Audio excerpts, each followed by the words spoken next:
How to clear Instagram searches. Hey everyone, in this video I'll show you guys how you can easily delete Instagram search suggestions. So the first thing you're going to have to do is head over to your Instagram app. Once you're here, tap on the Explorer section by tapping on the magnifying glass at the bottom of your screen.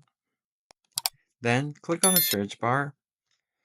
So if you have any search suggestions while typing here, you are going to get these kind of options. So what you're going to have to do is, in order to remove them, tap on the cross icon at the side of the name like this, or tap on see all, and then you can clear all from here. What you could also do is go to your profile and then tap on the three dots at the top right.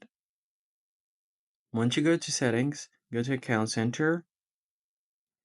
And from here, you're just going to have to go to personal details. You can see all of your information here. Then go to your information and permissions. Then go to search history.